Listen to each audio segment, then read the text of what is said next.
नमस्कार दोस्तों, हमारे चैनल पर आपका बहुत बहुत स्वागत है। आज हम आपके लिए जो कहानी लेकर आए हैं वो समाज की एक बहुत ही कड़वी और दिल दहला देने वाली सच्चाई पर आधारित है। ये एक ऐसी कहानी है जो हमें दिखाती है कि कैसे पैसों का लालच और इंसान का स्वार्थ उसे इतना अंधा बना देता है कि वो अपने ही बूढ़े माता पिता का भी निर्दयता से बंटवारा कर देता है। इस कहानी को सुनकर शायद आपके रोंगटे खड़े हो जाएं और आपकी आंखें नम हो जाएं। कहानी शुरू करने से पहले हमारी आपसे एक छोटी सी गुजारिश है। अगर आप हमारे चैनल पर नए हैं तो कृपया चैनल को सब्सक्राइब जरूर करें, इस वीडियो को लाइक करें, अपने परिवार और दोस्तों के साथ इसे ज़्यादा से ज़्यादा शेयर करें और कमेंट करके हमें ज़रूर बताएं कि आप हमारा ये वीडियो कहाँ से देख रहे हैं।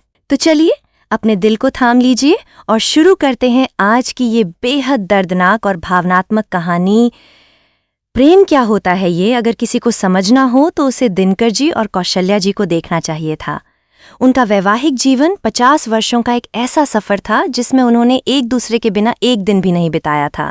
दोनों एक दूसरे की परछाई बनकर जीते थे। सुबह की पहली चाय से लेकर रात के अंतिम पहर तक उनका हर पल एक दूसरे के साथ जुड़ा होता था। दिनकर जी की हर छोटी बड़ी जरूरत का कौशल्या जी को बिना कहे ही पता चल जाता था और कौशल्या जी की एक खामोश मुस्कान दिनकर जी के पूरे दिन की थकान मिटा देती थी। उनके जीवन में एक ऐसी शांति थी जिसे देखकर हर कोई उनकी मिसाल देता था। उनके 2 बेटे थे, सुमित और अमित। दोनों बेटों को उन्होंने अपना पेट काटकर जीवन की हर सुख सुविधा देकर पढ़ाया लिखाया था। दोनों बेटे अब अपने अपने परिवारों के साथ अलग अलग शहरों में रहते थे। सुमित की पत्नी नीता और अमित की पत्नी रेखा दोनों ही बहुत तेज और लालची स्वभाव वाली महिलाएं थीं। उन्हें गांव के उस पुराने और विशाल पुश्तैनी घर से कोई खास लगाव नहीं था, सिवाय इसके कि उसकी कीमत बहुत ज्यादा थी। दिनकर जी ने हाल ही में अपने सरकारी पद से अवकाश प्राप्त किया था। रिटायरमेंट के बाद उन्हें जो भी पैसा मिला था वो उनके बैंक खाते में सुरक्षित था। उनका सपना था कि वे अपने जीवन के बचे हुए दिन अपनी पत्नी कौशल्या जी के साथ अपने पुश्तैनी घर में शांति से बिताएंगे। घर में एक पुराना सा कमरा था जिसे उन्होंने अपने हिसाब से संवारा था। दिनकर जी और कौशल्या जी अक्सर आंगन में बैठकर अपने पुराने दिनों की यादें ताज़ा करते थे। वे सोचते थे कि उनके बेटे कभी कभार छुट्टियों में आएंगे। पोते पोतियों की हंसी से उनका आंगन गूंजेगा और उनका अंतिम समय खुशियों के बीच बीतेगा। लेकिन नियति को शायद कुछ और ही मंजूर था। समय के साथ खून के रिश्ते भी कैसे बदलने लगते हैं, ये बात उन दोनों ने कभी सपने में भी नहीं सोची थी। रिटायरमेंट के कुछ महीनों बाद ही सुमित और अमित अपने अपने परिवारों के साथ गांव वाले घर आए। माता पिता को लगा कि बेटे उनके बुढ़ापे का सहारा बनने आए हैं और परिवार के साथ कुछ खुशी के पल बिताने आए हैं। लेकिन उनके आने का कारण कुछ और ही था। घर में कदम रखते ही हवा का रुख बदलने लगा था। सुमित और अमित के बीच पुश्तैनी घर, जमीन और दिनकर जी के बैंक बैलेंस को लेकर दबी दबी सी बातें शुरू हो गईं। शुरुआत में ये बातें केवल फुसफुसाहटों तक सीमित थीं, लेकिन धीरे धीरे ये खुली बहस में बदल गईं। नीता और रेखा भी इस आग में घी डालने का काम कर रही थीं। नीता का कहना था कि चूंकि सुमित बड़ा बेटा है, इसलिए संपत्ति का एक बहुत बड़ा हिस्सा उसे मिलना चाहिए, जबकि रेखा का तर्क था कि अमित को अपने नए व्यापार के लिए पैसों की ज्यादा आवश्यकता है। दोनों बहुओं ने अपने अपने पतियों को भड़काना शुरू कर दिया था। देखते ही देखते वो घर जो कभी प्रेम और आत्मीयता का पवित्र मंदिर हुआ करता था, एक कुरुक्षेत्र में बदल गया। भाइयों के बीच की लड़ाई इतनी बढ़ गई कि वे एक दूसरे की जान के दुश्मन बन बैठे। तेज आवाजें और अपशब्द उस घर की दीवारों से टकराने लगे जहां कभी कौशल्या जी के मधुर भजन गूंजा करते थे। दिनकर जी और कौशल्या जी चुपचाप एक कोने में बैठकर अपने ही खून को एक दूसरे के खिलाफ खड़ा देखते रहते। दिनकर जी के दिल पर जो बीत रही थीं उसे शब्दों में बयान नहीं किया जा सकता। जिस संपत्ति को उन्होंने अपनी मेहनत और पसीने से जोड़ा था, वही आज उनके पूरे परिवार को तोड़ रही थीं। कौशल्या जी रोते हुए दोनों बेटों को समझाने की कोशिश करती। वो कहती कि बेटा, हम तो अब कुछ दिनों के मेहमान हैं। हमारे जाने के बाद जो कुछ है वो सब तुम दोनों का ही तो है। अभी से क्यों आपस में लड़ झगड़ रहे हो? पैसे से बढ़कर परिवार होता है मेरे बच्चों। लेकिन लालच की काली पट्टी जिसके आंखों पर बंध जाती है, उसे माँ के आंसू और पिता की पीड़ा बिल्कुल दिखाई नहीं देती। विवाद ने जल्द ही इतना विकराल रूप ले लिया कि बात घर की चार दीवारी से बाहर निकल गई। सुमित ने अपने हिस्से की जिद ठान ली और अमित किसी भी कीमत पर पीछे हटने को तैयार नहीं था। दिनकर जी ने जब उन्हें डपट कर शांत करने की कोशिश की तो सुमित ने पलटकर बहुत कठोर जवाब दिया कि अब जमाने बदल गए हैं और उन्हें अपने हक के लिए लड़ना ही पड़ेगा। ये सुनकर दिनकर जी का दिल बुरी तरह टूट गया। वो व्यक्ति जिसने जीवन भर ईमानदारी और उसूलों की जिंदगी जी थी, आज अपने ही घर में बेगाना और लाचार महसूस कर रहा था। कौशल्या जी ने भी अपने दोनों बेटों के आगे हाथ जोड़े, लेकिन दोनों भाइयों के दिलों में अब केवल लालच और स्वार्थ का वास था। बात इतनी ज्यादा बिगड़ गई कि दोनों बेटों ने मामले को हमेशा के लिए सुलझाने के लिए गांव की पंचायत और शहर से वकीलों को बुलाने का फैसला कर लिया। ये फैसला दिनकर जी के सीने में किसी खंजर की तरह चुभा। घर के आंगन में जहां कभी खुशियों का वास था, वहां अब वकीलों के काले कोट और लालची निगाहें मंडराने लगीं। पंचायत के लोग आकर बैठ गए और वकीलों ने संपत्ति के भारी भरकम कागजात निकाल लिए।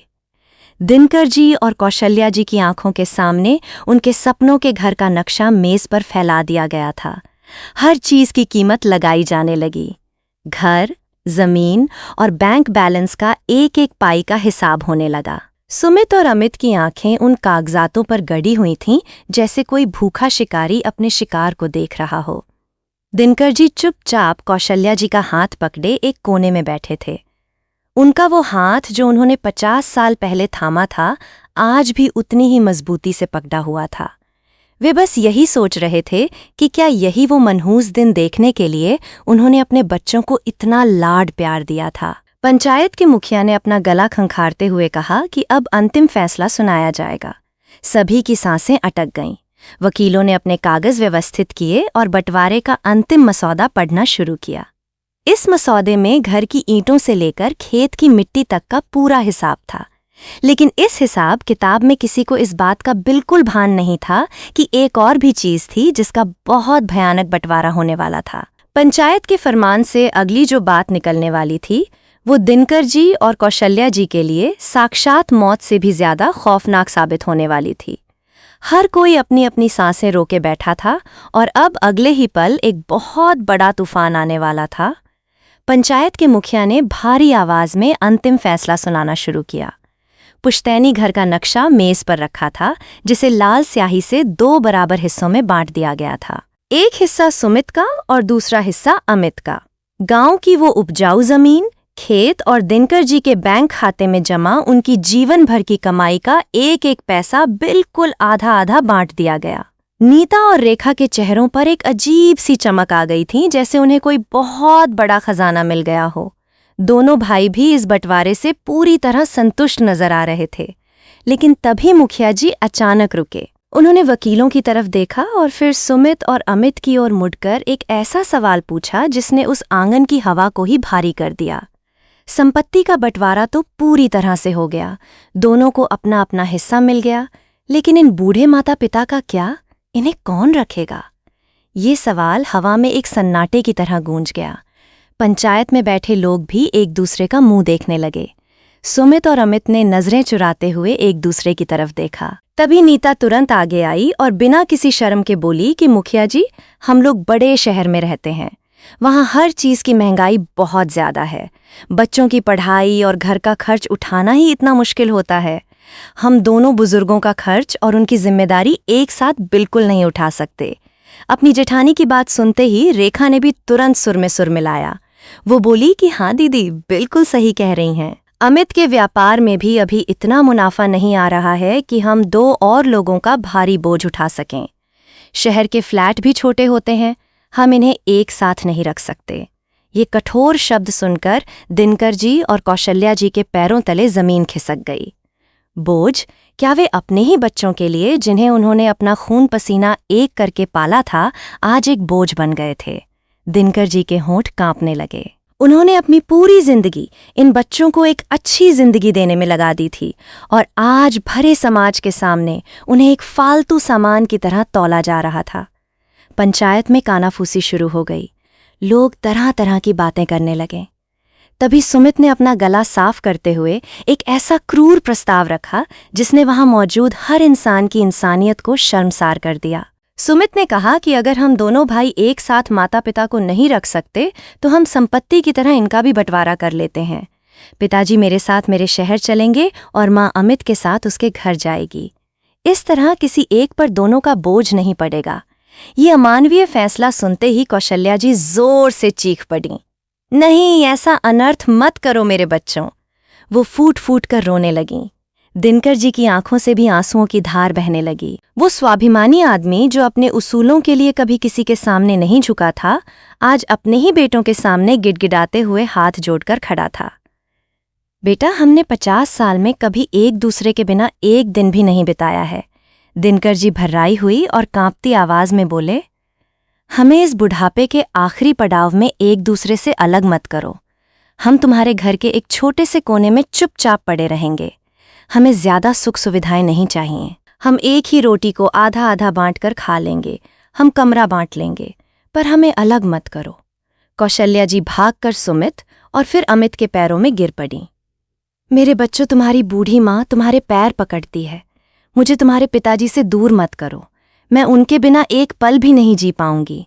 उनकी दवाइयों का समय सिर्फ मुझे पता है। उनके खाने पीने का ध्यान मैं ही रख सकती हूँ। नीता और रेखा बहुओं को कोई परेशानी नहीं होगी। मैं तुम्हारे घर का सारा काम कर दूंगी। मैं झाड़ू पोछा कर लूंगी। बस हमें साथ रहने दो। लेकिन लालच, स्वार्थ और अहंकार ने बेटों और बहुओं की आंखों पर ऐसी काली पट्टी बांध दी थी कि उन्हें अपने बूढ़े माता पिता के आंसू और उनकी तड़प बिल्कुल दिखाई नहीं दे रही थी। नीता ने बहुत ही बेरहमी से मुंह बनाते हुए कहा कि माँ जी, आप हमेशा हर बात पर ये भावुक नाटक क्यों शुरू कर देती हैं? आप अमित के साथ उसके घर में बहुत खुश रहेंगी और पिताजी हमारे साथ आराम से रहेंगे। इसमें इतना रोने धोने और आसमान सिर पर उठाने की क्या बात है? रेखा ने भी बात को हमेशा के लिए खत्म करते हुए कहा कि नीता दीदी बिल्कुल सही कह रही हैं। यही फैसला सबसे सही और तार्किक है। कल सुबह हम सब अपना अपना हिस्सा लेकर अपने अपने शहर निकलेंगे। ये कहकर दोनों बहुएं अंदर चली गईं। पंचायत के लोगों ने भी इस पारिवारिक और निजी मामले में और ज्यादा दखल देना ठीक नहीं समझा। वे सब भी अपने अपने घरों की तरफ लौट गए। घर का वो बड़ा सा आंगन जहां कुछ देर पहले कागजातों की सरसराहट और वकीलों की आवाजें गूंज रही थीं, अब वहां केवल दिनकर जी और कौशल्या जी की दर्दनाक सिसकियां गूंज रही थीं। रात बहुत गहरी हो चुकी थी। सुमित और अमित अपने अपने कमरों में चैन से जाकर सो गए थे, जैसे उनके जीवन में कुछ हुआ ही न हो। लेकिन आंगन के उस पुराने कमरे में जहां दिनकर जी और कौशल्या जी ने अपना पूरा जीवन एक साथ बिताया था, वहां आज की रात मौत से भी ज्यादा खौफनाक और डरावनी लग रही थी। दोनों बिस्तर पर बैठे एक दूसरे को गले लगाकर ऐसे रो रहे थे जैसे कोई छोटा बच्चा किसी भीड़ भाड़ वाले मेले में अपने माता पिता से बिछड़ने के डर से रोता है। कौशल्या जी बार बार दिनकर जी का चेहरा अपने हाथों से छूती और बेतहाशा रो पड़ती। मैं आपके बिना वहां कैसे रहूंगी? आपको तो सुबह उठकर बिना चीनी वाली चाय पीने की आदत है। वहां कौन आपको मेरी तरह चाय बनाकर देगा? आपको रात को सोते समय पानी चाहिए होता है, कौन रखेगा? कौशल्या जी सुबकते हुए और हाँफते हुए बोलीं। दिनकर जी ने अपने कांपते और कमजोर हाथों से अपनी पत्नी के आंसू पोंछे, हालांकि उनकी अपनी आंखें भी आंसुओं के समंदर से भरी थीं। हिम्मत रखो कौशल्या, शायद भगवान ने हमारे नसीब में यही कठोर सजा लिखी है। लेकिन मैं तुमसे आज ये वादा करता हूँ कि दुनिया की कोई भी ताकत हमारी आत्माओं को अलग नहीं कर सकती। उस रात दोनों ने एक पल के लिए भी अपनी आंखें नहीं मूंदी। वे बहुत अच्छी तरह जानते थे कि ये उनके जीवन की एक साथ रहने वाली आखिरी रात है। कमरे की पुरानी घड़ी की हर टिक टिक उनके कमजोर दिलों पर किसी भारी हथौड़े की तरह बज रही थी। समय बहुत तेजी से भाग रहा था और उनके पास एक दूसरे को जी भरकर देखने के लिए बहुत ही कम समय बचा था। वे अपने अतीत की यादों को समेटने की कोशिश कर रहे थे जब वे जवान थे और इस घर में पहली बार साथ आए थे। उन्होंने याद किया कि कैसे दिनकर जी के बीमार पड़ने पर कौशल्या जी ने कई रातें जागकर बिताई थीं, कैसे दोनों ने मिलकर एक एक पैसा जोड़कर इस घर को बनाया था। आज वही घर उन्हें निगलने को तैयार खड़ा था। सुबह का सूरज बस निकलने ही वाला था। वो सूरज जो उनके जीवन में रोशनी नहीं बल्कि एक बहुत भयानक और कभी न खत्म होने वाला अंधेरा लेकर आने वाला था। कमरे के बाहर आंगन में कदमों की तेज आहट होने लगी थी। सुमित और अमित की आवाजें आ रही थीं। वे अपना अपना सामान गाड़ियों में रखवा रहे थे। दिनकर जी ने कौशल्या जी का हाथ और भी कसकर पकड़ लिया। अब बाहर दरवाजे पर दस्तक होने ही वाली थी। क्या सच में वे दोनों जीवनसाथी आज हमेशा के लिए एक दूसरे से अलग हो जाएंगे? क्या सच में इंसानियत इतनी ज्यादा गिर जाएगी कि एक ही आंगन से दो गाड़ियां अलग अलग दिशाओं में निकलेंगी और उन गाड़ियों में दो तड़पते हुए बिछड़ते हुए जीवनसाथी होंगे? दरवाजे की कुंडी बहुत जोर से खटकने की आवाज आई और दोनों बुजुर्ग डर के मारे बुरी तरह सहम गए। अब अगले पल उनके साथ क्या भयानक होने वाला था, ये सोचकर ही किसी भी इंसान की रूह कांप जाए। दरवाजे की कुंडी खटकने की तेज आवाज ने दिनकर जी और कौशल्या जी के दिलों की धड़कनें रोक दीं। सुमित और अमित कमरे के अंदर आए। उनकी आंखों में कोई दया या सम्मान नहीं था, केवल जल्दबाजी थी। सुमित ने रूखे स्वर में कहा कि पिताजी अपना सामान उठा लीजिए, हमें देर हो रही है, शहर पहुंचने में बहुत समय लगेगा। अमित ने भी कौशल्या जी को उनका छोटा सा बैग पकड़ाते हुए कहा कि माँ जल्दी करो, मुझे ऑफिस का बहुत जरूरी काम निपटाना है। ये कठोर शब्द सुनते ही कौशल्या जी का दिल जोर से धड़कने लगा। उन्होंने दौड़कर दिनकर जी को कसकर गले लगा लिया। वो ऐसे रोने लगीं जैसे कोई बेबस पक्षी अपने उजड़ते हुए घोंसले को देखकर तड़पता है।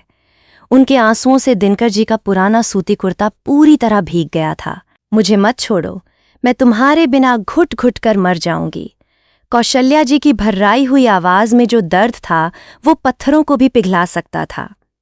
दिनकर जी ने अपने कमजोर और कांपते हाथों से अपनी पत्नी का माथा चूमा।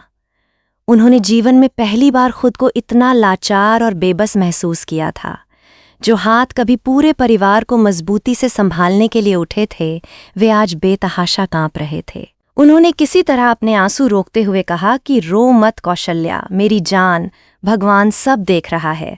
तुम अपना बहुत ध्यान रखना, समय पर खाना खा लेना और अपनी दवाइयाँ बिल्कुल मत भूलना। सुमित और अमित को इस हृदय विदारक दृश्य से कोई फर्क नहीं पड़ रहा था। नीता और रेखा बाहर आंगन में खड़ी होकर बुरी तरह झुंझला रही थीं। नीता ने गुस्से में आगे बढ़कर कौशल्या जी का हाथ पकड़ा और उन्हें झटके से दिनकर जी से अलग करते हुए कहा कि माँ जी, अब बहुत हो गया आपका ये रोना धोना। हम कोई आपको हमेशा के लिए थोड़े ही दूर ले जा रहे हैं, चलिए अब बहुत देर हो गई है। रेखा ने भी दिनकर जी को सहारा देने के बहाने दरवाजे की तरफ आगे बढ़ाया। वो पल ऐसा था जैसे किसी निर्दयी ने एक ही शरीर को चीरकर उसके दो टुकड़े कर दिए हों। 50 साल का वो पवित्र और अटूट बंधन आज लालच और स्वार्थ की वेदी पर बलि चढ़ रहा था। आंगन की तुलसी का पौधा भी मानो आज उनके दुख में मुरझा गया था। घर की चौखट पार करते समय दिनकर जी ने मुड़कर उस पुराने आंगन को देखा जहां उन्होंने अपनी पूरी जिंदगी बिताई थी। उनकी धुंधली आंखों के सामने वे सारे खूबसूरत पल एक एक करके तैर गए जब कौशल्या जी नई नवेली दुल्हन बनकर लाल जोड़े में पहली बार इस घर में आई थीं। बाहर 2 गाड़ियां खड़ी थीं। एक गाड़ी सुमित की थी और दूसरी गाड़ी अमित की। दोनों गाड़ियों के मुंह बिल्कुल अलग अलग दिशाओं में थे।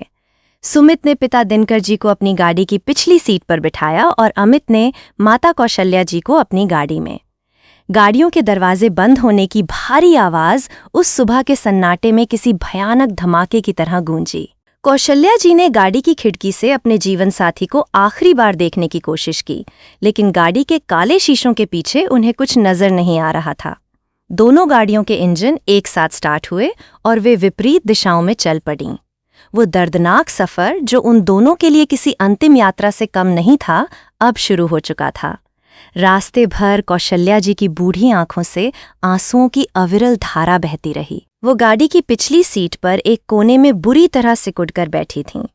उन्हें लग रहा था जैसे उनके सीने पर कोई भारी पत्थर रखा हो और उनका दम घुट रहा हो। आगे की सीट पर अमित और रेखा अपने नए घर की महंगी सजावट और शहर के बड़े बड़े मॉल्स के बारे में हंस हंस कर बातें कर रहे थे, जैसे पीछे बैठी एक तड़पती हुई लाचार माँ का इस दुनिया में कोई वजूद ही न हो। दूसरी गाड़ी में दिनकर जी भी खिड़की से बाहर पीछे भागते हुए पेड़ों और सड़कों को सूनी आंखों से देख रहे थे। उन्हें हर पेड़, रास्ते का हर मोड़ कौशल्या जी की मीठी याद दिला रहा था। उन्होंने अपने कुर्ते की जेब से कौशल्या जी की एक पुरानी तस्वीर निकाली जिसे वो हमेशा अपने दिल के पास रखते थे। उस तस्वीर पर उनके गर्म आंसू लगातार गिरने लगे। वो बस यही सोच रहे थे कि इस समय उनकी कौशल्या क्या कर रही होगी। क्या उसने रास्ते में पानी पिया होगा? क्या उसे इस लंबे सफर में कोई तकलीफ तो नहीं हो रही होगी? सफर बहुत लंबा और थका देने वाला था, लेकिन दोनों बुजुर्गों के लिए ये सफर आंसुओं के गहरे समंदर में डूबने जैसा था। जब भी गाड़ी किसी बड़े गड्ढे से होकर उछलती, कौशल्या जी को तुरंत दिनकर जी की याद आ जाती, क्योंकि दिनकर जी हमेशा उन्हें खराब रास्तों पर बहुत संभलकर और मजबूती से बैठने को कहते थे। आज उन्हें सहारा देने वाला और संभालने वाला उनका साथी उनके पास नहीं था। धीरे धीरे शाम ढलने लगी थी और गहरा अंधेरा होने लगा था। ये अंधेरा केवल आसमान में ही नहीं था, बल्कि उनके बचे हुए जीवन में भी हमेशा के लिए छा गया था। गाड़ियां शहर की भारी भीड़-भाड़ वाली सड़कों और ट्रैफिक में पहुंच चुकी थीं। बड़ी बड़ी इमारतें, चकाचौंध करने वाली रोशनी और तेज रफ्तार जिंदगी के बीच वे दोनों गांव के सीधे सादे लोग बिल्कुल अकेले और अजनबी थे। देर रात अंततः दोनों गाड़ियां अपने अपने गंतव्य पर पहुंच गईं।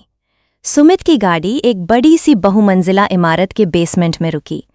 दिनकर जी को लिफ्ट से 20वीं मंजिल पर ले जाया गया। वहां एक छोटे से कमरे में उन्हें चुपचाप बिठा दिया गया। वो कमरा पूरी तरह से बंद था और उसमें एक एसी चल रहा था। उस एसी की कृत्रिम ठंडी हवा दिनकर जी की कमजोर हड्डियों को कंपा रही थी। वहां कोई खिड़की या रोशनदान नहीं था जिससे वे बाहर का खुला आसमान या चांद तारे देख सकें। दूसरी तरफ कौशल्या जी को अमित के आलीशान फ्लैट के सबसे आखिरी कोने वाले छोटे कमरे में जगह मिली। वो कमरा भी एसी वाला और पूरी तरह से बंद था। वहां की मशीनी हवा में कोई अपनापन या गांव की मिट्टी की महक नहीं थी, केवल एक अजीब सी जानलेवा घुटन थी। दोनों बुजुर्ग अपने अपने अजनबी कमरों में नर्म बिस्तर पर बुत बनकर बैठ गए। कमरों के भारी दरवाजे बाहर से बंद हो गए थे। उस बंद और ठंडे एसी वाले कमरे में, जहां चारों तरफ भयानक सन्नाटा पसरा था, उन्हें अपना बाकी का जीवन एक काल कोठरी जैसा लगने लगा। उन्हें बिल्कुल नहीं पता था कि उनके जीवन का ये भयानक, अकेला और घुट-घुट कर मरने वाला सफर अभी और कितने दर्द लेकर आने वाला है। क्या वे इस खौफनाक अकेलेपन को कभी बर्दाश्त कर पाएंगे? अगले ही महीने आने वाला साल का सबसे बड़ा त्योहार जो वे हमेशा साथ मनाते थे, वो अब उनके लिए क्या नया तूफान लेकर आने वाला था। ये काली रात उन्हें किस अंधेरी और गहरी खाई में धकेलने वाली थी, इसके बारे में सोचकर ही दोनों की रूह कांप रही थी और अगले पल का इंतजार बहुत ही भयानक होने वाला था। शहर के उन अजनबी और बंद कमरों में दिन बहुत ही उदासी और घुटन के साथ बीत रहे थे। हर दिन एक बहुत बड़े युग के समान लगता था। और फिर साल का वो समय आया जिसका इंतजार दिनकर जी और कौशल्या जी हर साल बहुत बेसब्री से किया करते थे। रोशनी और खुशियों का सबसे बड़ा त्योहार दिवाली। गांव के उस पुराने घर में ये त्योहार किसी बहुत बड़े उत्सव से कम नहीं होता था। कौशल्या जी महीनों पहले से घर की सफाई शुरू कर देती थीं। वो अपने हाथों से मिट्टी के छोटे छोटे दिए रंगती थीं और पूरे आंगन को रोशनी से भर देती थीं। दिनकर जी बाजार से अपने पोते पोतियों के लिए नए कपड़े और बहुत सारी मिठाइयाँ लाते थे। पूरा घर मेहमानों, हंसी मजाक और पकवानों की खुशबू से महक उठता था। लेकिन इस बार शहर के उन ऊंचे और आलीशान फ्लैटों में ये त्योहार उनके लिए केवल एक बहुत भयानक और दर्दनाक अंधेरा लेकर आया था। सुमित के घर में दिवाली की एक बहुत बड़ी और शानदार पार्टी रखी गई थी। नीता ने पूरे घर को महंगी विदेशी लाइटों और फूलों से सजाया था। घर में शहर के बहुत बड़े बड़े और रसूखदार लोग आ रहे थे। बहुत तेज संगीत बज रहा था और तरह तरह के पकवानों की खुशबू फैल रही थी। लेकिन 20वीं मंजिल के उस बंद एसी वाले कमरे में दिनकर जी बिल्कुल अकेले और खामोश बैठे थे। उनके कमरे की बत्ती भी बुझी हुई थी। नीता ने दोपहर में ही बहुत रूखेपन से कह दिया था कि पिताजी, आप पूरा समय अंदर ही रहिएगा।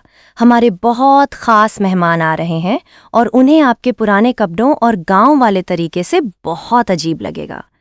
दिनकर जी के पास आज जलाने के लिए एक मिट्टी का दिया तक नहीं था। उनकी धुंधली आंखों के सामने कौशल्या जी का वो मुस्कुराता हुआ चेहरा बार बार आ रहा था जब वो लाल रंग की साड़ी पहनकर आंगन में दिए जलाती थीं। आज उनके पास न वो बड़ा सा आंगन था, न उनके बच्चे और न ही उनकी अपनी कौशल्या। वो उस भयानक अंधेरे कमरे में बैठे बस अपने आंसू पोंछ रहे थे। दूसरी तरफ मीलों दूर अमित के घर में कौशल्या जी की हालत और भी ज्यादा खराब और दयनीय थी। अमित और रेखा अपने अमीर दोस्तों के साथ किसी बहुत बड़े होटल में दिवाली की पार्टी मनाने जा रहे थे। रेखा बहुत महंगे और भारी कपड़े पहनकर तैयार हुई थीं। जब वे दोनों घर से बाहर निकलने लगे तो कौशल्या जी ने बहुत ही डरते हुए रेखा से पूछा कि बहू, क्या मैं अपने कमरे में भगवान की तस्वीर के सामने एक छोटा सा मिट्टी का दिया जला लूं? रेखा ने बहुत ही बुरी तरह से झिड़कते हुए कहा कि माँ जी, ये कोई गांव का घर नहीं है जो आप यहाँ तेल और मिट्टी फैलाएंगी। हमारे घर में बहुत महंगे कालीन बिछे हैं, अगर एक भी दाग लग गया तो बहुत बड़ा नुकसान हो जाएगा। आप चुपचाप सो जाइए, हमने बाहर से बिजली वाली लाइटें लगा दी हैं, वही बहुत है। ये कहकर वे दोनों बाहर से मुख्य दरवाज़ा बंद करके चले गए। उस रात वो आलीशान फ्लैट बिल्कुल खाली और भूतहा लग रहा था। कौशल्या जी अपने उसी एसी वाले ठंडे कमरे में फर्श पर बैठ गईं। उन्होंने अपनी पुरानी साड़ी के पल्लू से अपना मुंह ढक लिया और फूट फूट कर रोने लगीं।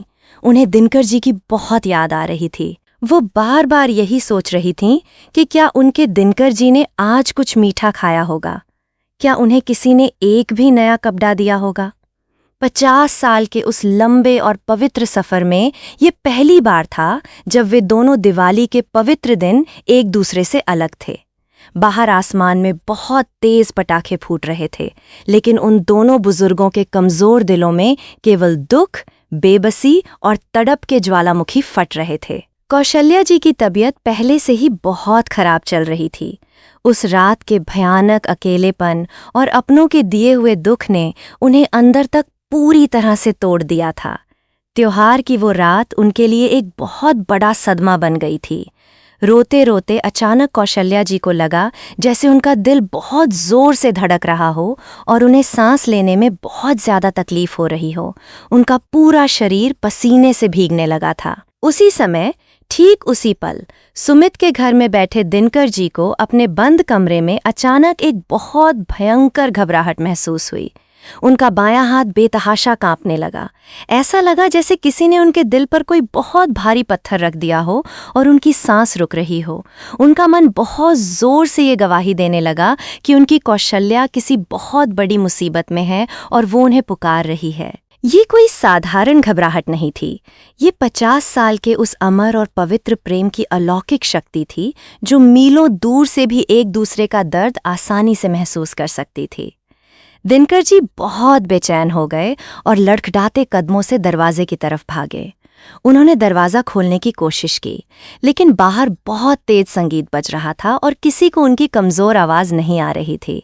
उनकी बेचैनी हर पल बहुत तेज़ी से बढ़ती जा रही थी। उन्हें ऐसा लग रहा था कि अगर वे आज अपनी पत्नी से नहीं मिले तो शायद फिर कभी नहीं मिल पाएंगे।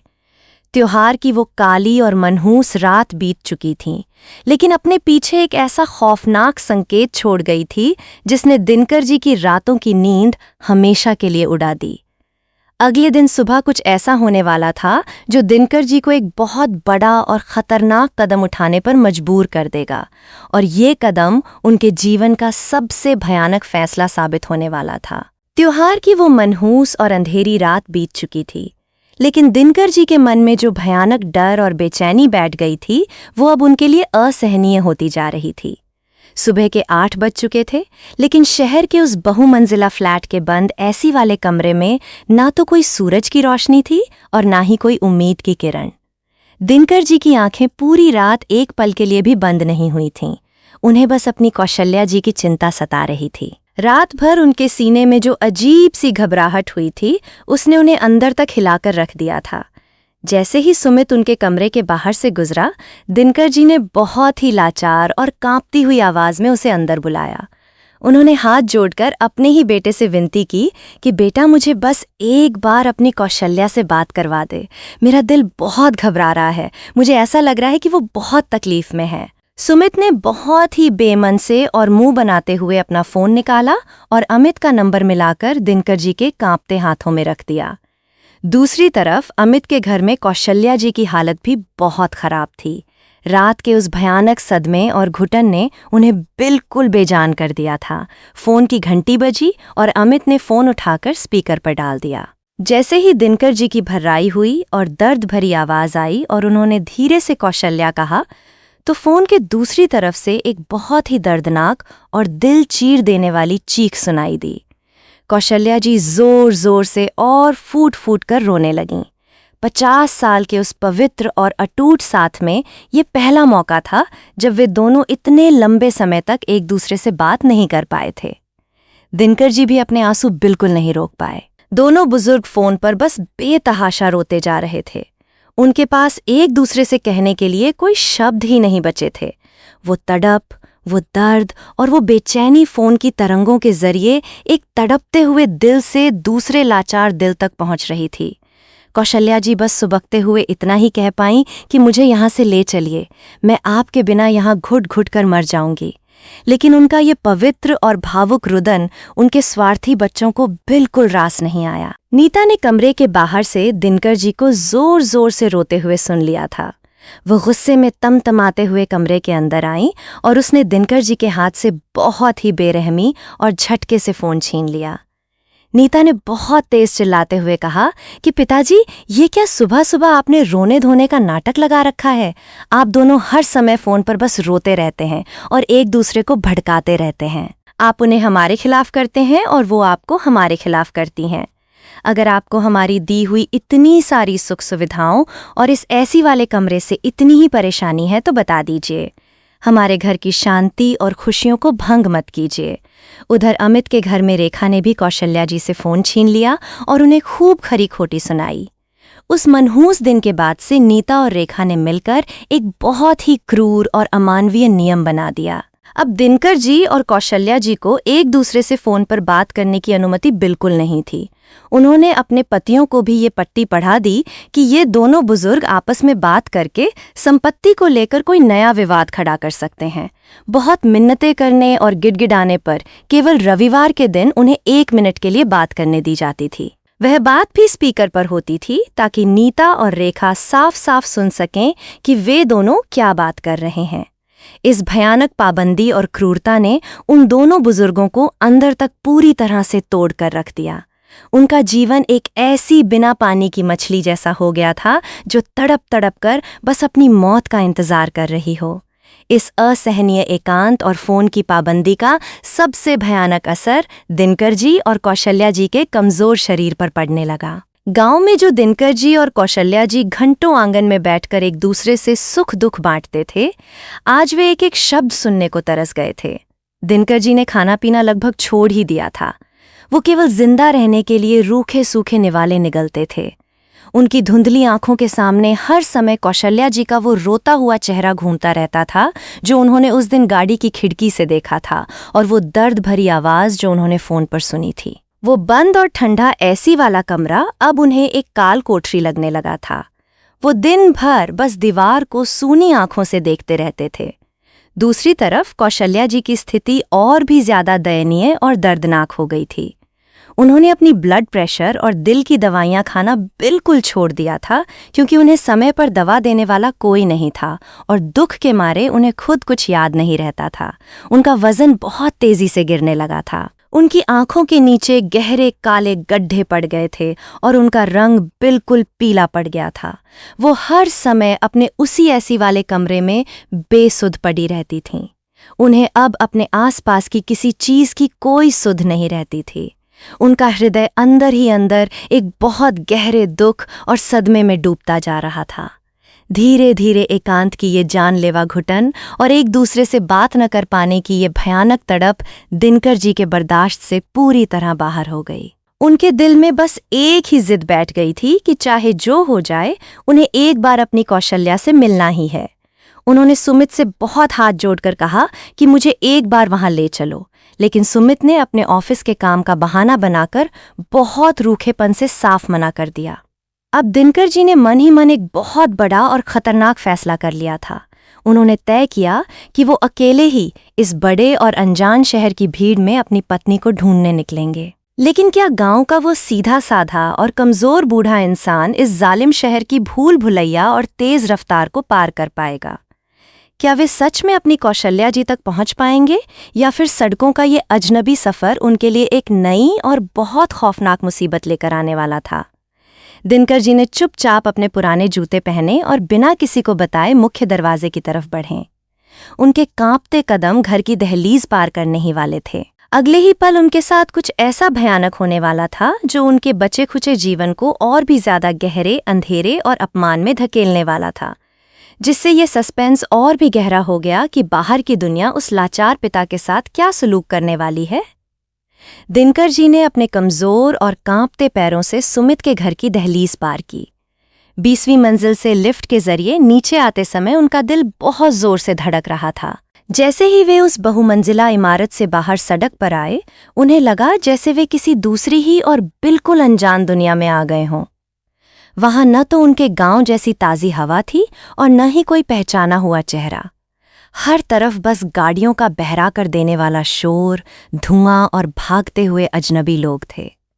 दिनकर जी को अमित के घर का पूरा पता नहीं मालूम था। उन्हें बस इतना याद था कि एक बार बहुत पहले अमित ने बातों बातों में अपने इलाके का नाम बताया था। उसी धुंधली सी याद और अपने अमर प्रेम के सहारे वो बूढ़ा और लाचार पिता अपनी पत्नी को ढूंढने के लिए उस जालिम शहर की भीड़ में शामिल हो गया। शहर की वो दोपहर बहुत ही गर्म और थका देने वाली थी। दिनकर जी ने पिछले कई महीनों से ठीक से खाना नहीं खाया था, इसलिए उनका शरीर अंदर से बिल्कुल टूट चुका था। वे सड़क के किनारे किनारे बहुत ही लड़खड़ाते कदमों से चल रहे थे। गाड़ियां उनके बिल्कुल पास से बहुत तेज रफ्तार से गुजर रही थीं। उन्होंने कई राहगीरों को रोककर अमित का नाम और उस इलाके का नाम पूछने की कोशिश की, लेकिन किसी के पास उस कमजोर इंसान की बात सुनने का एक पल का भी समय नहीं था। हर कोई अपने फोन में या अपनी भाग दौड़ में इतना व्यस्त था कि उन्हें उस तड़पते हुए बुजुर्ग के आंसू बिल्कुल दिखाई नहीं दे रहे थे। दिनकर जी को उस समय ये बहुत अच्छी तरह समझ में आ गया कि ये शहर बाहर से जितना चमकदार और बड़ा है, अंदर से उतना ही अंधा, बहरा और पत्थर दिल है। लगातार कई घंटों तक सड़कों की खाक छानते हुए चलते चलते अचानक दिनकर जी को बहुत तेज चक्कर आ गया। उनकी धुंधली आंखों के सामने भयानक अंधेरा छा गया और वे सड़क के किनारे फुटपाथ पर बहुत जोर से गिर पड़े। उनके घुटनों और हाथों की चमड़ी छिल गई और वहां से खून बहने लगा। वहां सड़क पर कुछ भीड़ जमा हो गई। किसी ने उन्हें सहारा देकर बिठाया तो एक ट्रैफिक पुलिस वाले ने आकर उनसे उनके घर का पता पूछा। दिनकर जी बच्चों की तरह रोते हुए बोले कि मुझे मेरी कौशल्या के पास जाना है, मेरा बेटा अमित उसे अपने साथ ले गया है, मुझे वहां ले चलो। लेकिन उनके पास न तो अमित का फोन नंबर था और न ही घर का कोई सही पता। पुलिस वाले ने उनकी कुर्ते की जेब की तलाशी ली तो उसमें सुमित के घर के पते की एक पुरानी पर्ची मिल गई। पुलिस वाले ने तुरंत सुमित के नंबर पर फोन लगा दिया। उस समय सुमित अपने ऑफिस में किसी बहुत जरूरी और बड़ी मीटिंग में बैठा था। जब उसने फोन पर सुना कि उसके पिता सड़कों पर भिखारियों की तरह गिरे पड़े हैं और पुलिस ने उन्हें पकड़ रखा है, तो दुख के बजाय उसका खून गुस्से से खौल उठा। आधे घंटे के भीतर सुमित अपनी गाड़ी लेकर वहां पहुंच गया। पिता के बहते हुए खून और उनके आंसुओं को देखकर भी सुमित का दिल बिल्कुल नहीं पसीजा। उसे बस इस बात की चिंता थी कि सरेआम सड़क पर उसकी और उसके रुतबे की कितनी बेइज्जती हो रही है। उसने बहुत ही बेरहमी से दिनकर जी का हाथ पकड़ा और उन्हें लगभग घसीटते हुए अपनी गाड़ी में धकेल दिया। घर लौटकर सुमित ने दिनकर जी को बहुत बुरी तरह से डांटा। उसने चिल्लाते हुए कहा कि पिताजी, आपने तो मेरी इज्जत मिट्टी में मिला दी। अगर आपको सड़कों पर ही धक्के खाने हैं और तमाशा करना है तो वापस गांव चले जाइए। ये कहकर सुमित ने दिनकर जी को वापस उसी बंद एसी वाले कमरे में धकेल दिया और बाहर से दरवाजा जोर से बंद कर दिया। दिनकर जी फर्श पर गिरे हुए अपने खून से सने घुटनों को पकड़कर सुबक रहे थे। उन्हें शारीरिक चोट का कोई दर्द महसूस नहीं हो रहा था, लेकिन उनकी आत्मा पूरी तरह से छलनी हो चुकी थी। उनका वो आखिरी और हताश प्रयास भी नाकाम हो गया था। अब उन्हें ये पूरी तरह से यकीन हो गया था कि वे जीते जी अपनी कौशल्या से कभी नहीं मिल पाएंगे। दूसरी तरफ उसी शाम अमित के घर में कौशल्या जी की हालत बहुत ज्यादा बिगड़ने लगी थी। सुबह जो दिनकर जी की तड़पती और रोती हुई आवाज उन्होंने फोन पर सुनी थी, वो आवाज उनके कानों में किसी भारी हथौड़े की तरह बज रही थी। उन्होंने आज पानी का एक घूंट भी गले से नीचे नहीं उतारा था और उनका शरीर आग की तरह तप रहा था। एकांत की वो ऐसी वाली कोठरी अब कौशल्या जी की जान लेने पर पूरी तरह से उतारू हो गई थी। रात का वो भयानक और मनहूस सन्नाटा फिर से गहराने लगा था और अब अगले ही पल कौशल्या जी के शरीर में कुछ ऐसा जानलेवा दर्द उठने वाला था जिसे देखकर अमित और रेखा के भी होश उड़ जाएंगे। बीमारी की वो खौफनाक रात उनके जीवन में मौत बनकर क्या कहर बरपाने वाली थी, ये सस्पेंस अब उस बंद कमरे में बिल्कुल करीब पहुंच चुका था। बीमारी की उस खौफनाक रात का सन्नाटा कौशल्या जी के लिए एक अंतहीन सजा बन गया था। ऐसी की ठंड के बीच फर्श पर तड़पती हुई वो बूढ़ी माँ बार बार हवा के लिए हाँफ रही थी, लेकिन उनके फेफड़ों में सांस नहीं जा रही थी। उनका शरीर पसीने से भीग चुका था और सीने का दर्द इतना भयंकर था कि उनके मुंह से अब कराहने की आवाज़ भी नहीं निकल रही थी। उनका बायां हाथ उनके दिल को मजबूती से पकड़े हुए था और उनका दायां हाथ उस बंद दरवाजे की तरफ फैला था, जैसे वो अपने बेटे अमित से मदद की भीख मांग रही हों। लेकिन बाहर हर कोई गहरी नींद में था। तड़पते तड़पते कौशल्या जी बेसुध हो गईं और उनका शरीर फर्श पर ही निढाल होकर गिर पड़ा। अगली सुबह जब काफी देर तक उनके कमरे का दरवाज़ा नहीं खुला तो रेखा ने झल्लाते हुए जोर से दरवाज़ा धक्का देकर खोला। वो ये शिकायत करने आई थी कि आज घर का कोई काम नहीं हुआ है, लेकिन सामने का हृदय विदारक दृश्य देखकर उसके होश उड़ गए। कौशल्या जी जमीन पर बेसुध पड़ी थीं। उनके होंठ सूख चुके थे और उनका शरीर पीला पड़ने लगा था। घबराहट में रेखा ने अमित को जोर से आवाज लगाई। अमित दौड़कर आया और मां की ये हालत देखकर उसने तुरंत एम्बुलेंस बुलाई। कौशल्या जी को शहर के एक बहुत बड़े अस्पताल में ले जाया गया, लेकिन तब तक बहुत देर हो चुकी थी। अस्पताल के आईसीयू में कई डॉक्टरों ने उनकी जांच की। जांच के बाद मुख्य डॉक्टर का चेहरा बहुत गंभीर था। उसने अमित को बाहर बुलाकर कहा कि उनकी हालत बहुत ज्यादा नाजुक है। उन्हें रात में बहुत बड़ा और जानलेवा दिल का दौरा पड़ा था। डॉक्टर ने बहुत कठोर शब्दों में अमित को बताया कि समय पर इलाज न मिलने और लंबे समय से गहरे तनाव और डिप्रेशन में रहने के कारण उनके शरीर के कई अंगों ने काम करना पूरी तरह से बंद कर दिया है।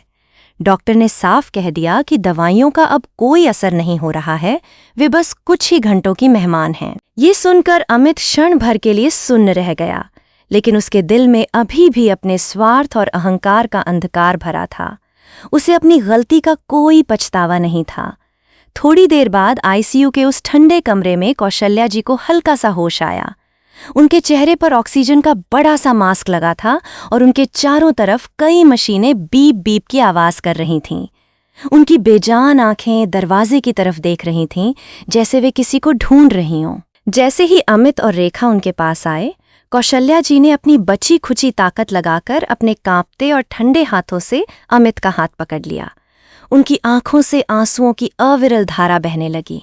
उन्होंने बहुत ही धीमी और भर्राई हुई आवाज में कहा कि बेटा अमित, मेरा समय अब पूरा हो गया है। मुझे अपने पास बुला लो, मेरे दिनकर जी को बुला लो।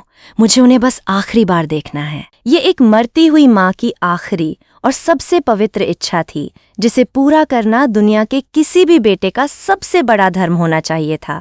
लेकिन अमित के मन में कुछ और ही चल रहा था।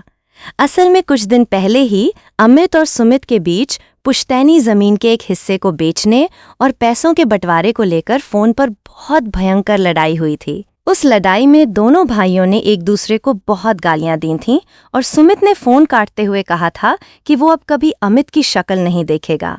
अमित का झूठा और खोखला अहंकार अब एक मरती हुई माँ की आखिरी इच्छा से भी बहुत बड़ा हो गया था।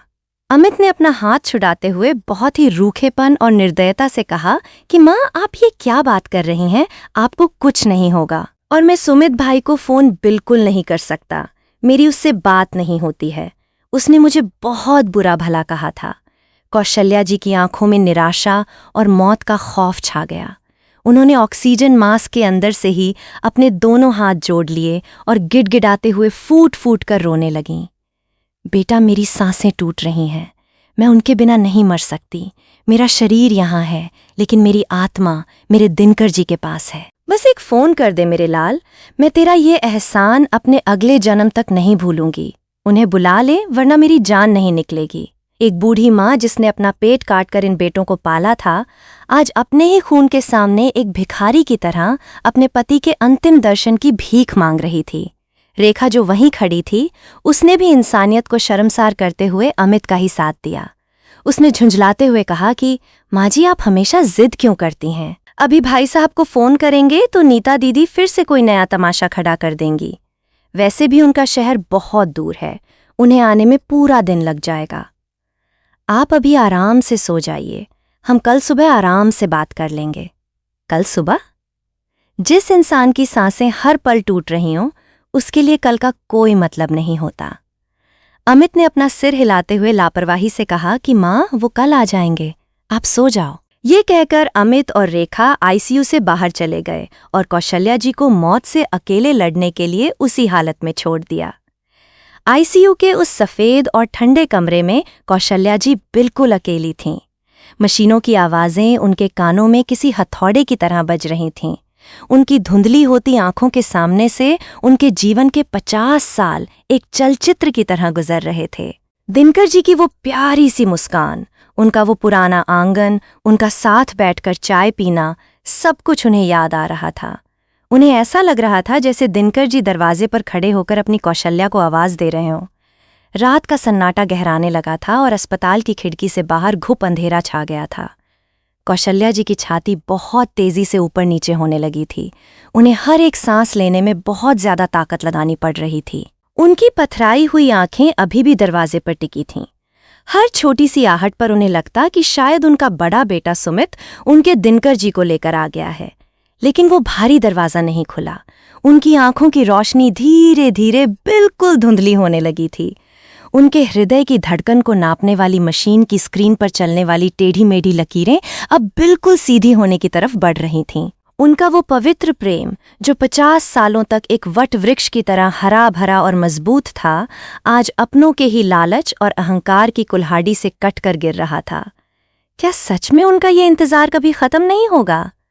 क्या दिनकर जी अपनी कौशल्या को आखिरी बार देखने आ पाएंगे, या फिर सुबह का सूरज एक ऐसा भयानक सच लेकर आएगा जो दोनों भाइयों के माथे पर हमेशा के लिए एक मिटने वाला कलंक बन जाएगा? कौशल्या जी की सांसें अब बुरी तरह उखड़ने लगी थीं और मौत उनके बिल्कुल पास आ चुकी थी, जिससे एक बहुत बड़ा सस्पेंस खड़ा हो गया था कि अगले ही पल क्या होने वाला है।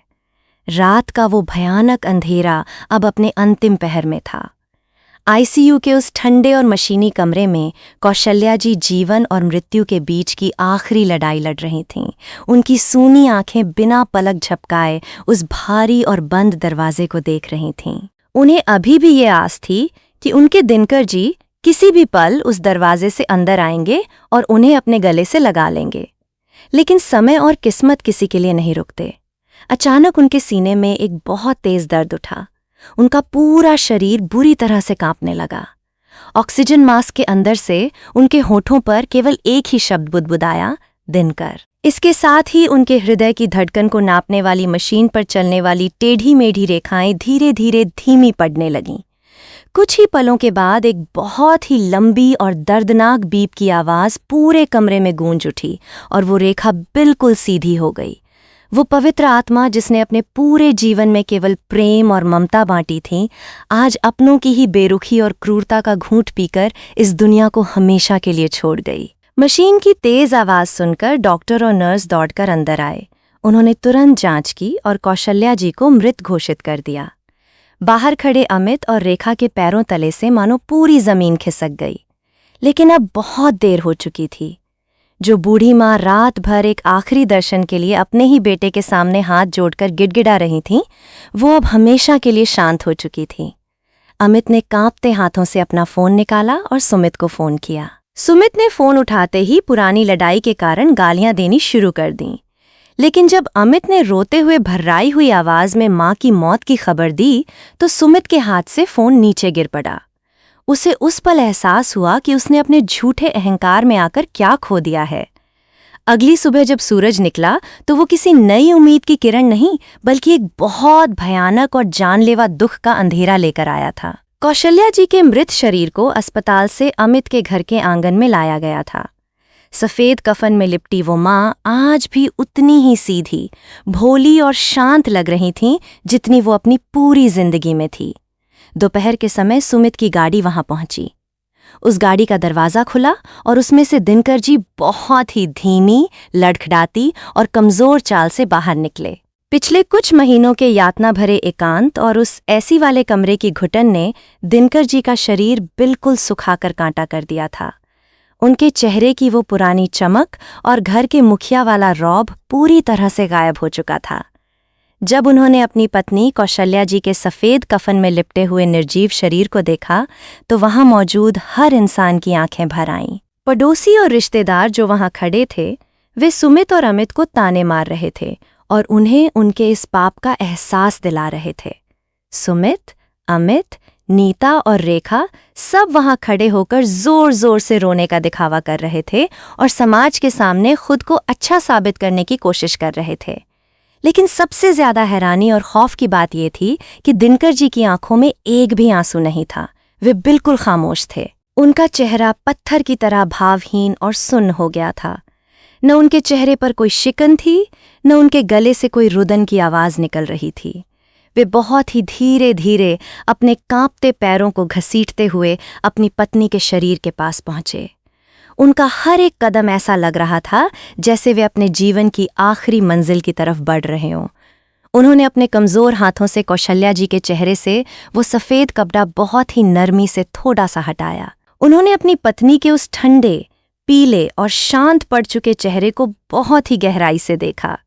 उनके होंठ हल्के से हिले जैसे वे बिना किसी आवाज़ के अपनी कौशल्या से कोई पुराना वादा दोहरा रहे हों। फिर उन्होंने बहुत ही प्यार और अधिकार से अपनी पत्नी का वो ठंडा हाथ अपने हाथों में ले लिया। 50 साल पहले विवाह की वेदी पर अग्नि के सामने उन्होंने जो हाथ मजबूती से थामा था वो आज भी उनके हाथों में था। दिनकर जी वहीं जमीन पर कौशल्या जी के शरीर के बिल्कुल पास बैठ गए। उन्होंने अपना सिर धीरे से कौशल्या जी के कंधे के पास टिका दिया और आंखें मूंद लीं। वहां खड़े लोगों को लगा कि वे बुढ़ापे और दुख के मारे बहुत ज्यादा थक गए हैं और निढाल होकर बैठ गए हैं। लेकिन कुछ ही पलों के बाद दिनकर जी का शरीर एकदम से शांत और स्थिर हो गया। उनके हाथ की पकड़ ढीली पड़ गई और उनका सिर कौशल्या जी के पास ही लुढ़क गया। सुमित ने घबराकर आगे बढ़ते हुए पिता को आवाज लगाई और कहा कि पिताजी उठिए, क्या हुआ आपको? उसने दिनकर जी को हिलाया लेकिन उनके शरीर में कोई हरकत नहीं हुई। पास खड़े एक डॉक्टर ने जब आगे बढ़कर उनकी नब्ज जांची तो उसने गहरे दुख के साथ अपना सिर हिलाते हुए कहा कि भारी सदमे और दिल का दौरा पड़ने से इनकी भी मौत हो चुकी है। ये खौफनाक सच सुनते ही पूरे आंगन में एक भयानक और चुभने वाला सन्नाटा छा गया। सुमित, अमित, नीता और रेखा फटी की फटी आंखों से उस हृदय विदारक दृश्य को देख रहे थे। मौत ने आज एक ऐसा खेल खेला था जिसने इंसान के बनाए हुए हर क्रूर और अमानवीय नियम को चकनाचूर कर दिया था। जिन बेटों और बहुओं ने अपने लालच, स्वार्थ और सुविधा के लिए 2 जीवन साथियों को जीते जी संपत्ति की तरह बांट दिया था, मौत ने उन्हें फिर से हमेशा के लिए एक कर दिया था। अब उन्हें कोई बंद ऐसी वाला कमरा, कोई दूरी, कोई दीवार और कोई पाबंदी एक दूसरे से अलग नहीं कर सकती थी।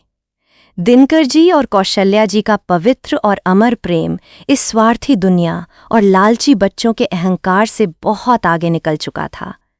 लेकिन सुमित और अमित के माथे पर एक ऐसा बड़ा कलंक लग गया था जिसे दुनिया का कोई भी पानी कभी नहीं धो सकता। वे दोनों भाई अपनी ही नजरों में हमेशा के लिए गिर चुके थे। जो घर, जमीन और बैंक बैलेंस उन्होंने अपने माता पिता को बांट कर पाया था, वो आज उन्हें काट खाने को दौड़ रहा था। शाम के ढलते सूरज के साथ दोनों जीवन साथियों की चिताएं एक ही साथ पास पास जलाई गईं। आग की तेज लपटों में उनका शरीर तो जलकर राख हो गया, लेकिन उनकी प्रेम कहानी हमेशा के लिए अमर हो गई। ये कहानी इस बात का जीता जागता और बहुत ही दर्दनाक सबूत है कि इंसान अपने लालच में पैसों से सब कुछ खरीद सकता है, लेकिन किसी के सच्चे प्रेम और आत्मा के रिश्ते को कभी नहीं बांट सकता। दोस्तों, ये थी दिनकर जी और कौशल्या जी के अमर प्रेम और उनके लालची बेटों की एक बहुत ही हृदय विदारक कहानी। इस कहानी ने हमें ये सिखाया है कि इंसान सुख सुविधाओं और पैसों के पीछे भागते हुए इंसानियत को ही भूल जाता है। उन बेटों ने तो अपने माता पिता को जीते जी एक दूसरे से अलग कर दिया था, लेकिन सच्चे प्रेम की हमेशा जीत होती है और मौत ने उन बिछड़े हुए जीवन साथियों को हमेशा के लिए एक कर दिया। आपको ये दर्दनाक कहानी कैसी लगी और क्या सुमित और अमित को उनके किए की सजा मिलनी चाहिए थी? कृपया अपनी राय हमें कमेंट करके जरूर बताएं। आपके कमेंट हमारे लिए बहुत महत्व रखते हैं। अगर इस कहानी ने आपके दिल को गहराई से छुआ है तो कृपया इस वीडियो को लाइक करें और इसे अपने हर जानने वाले के साथ शेयर करें ताकि समाज में ये संदेश जा सके। अगर आपने अभी तक हमारे चैनल को सब्सक्राइब नहीं किया है तो कृपया सब्सक्राइब का बटन दबाएं और हमारे साथ जुड़ जाएं ताकि हम आगे भी आपके लिए ऐसी ही दिल को छू लेने वाली और सच्ची कहानियां लाते रहें। अपना कीमती समय देने के लिए आपका बहुत बहुत धन्यवाद।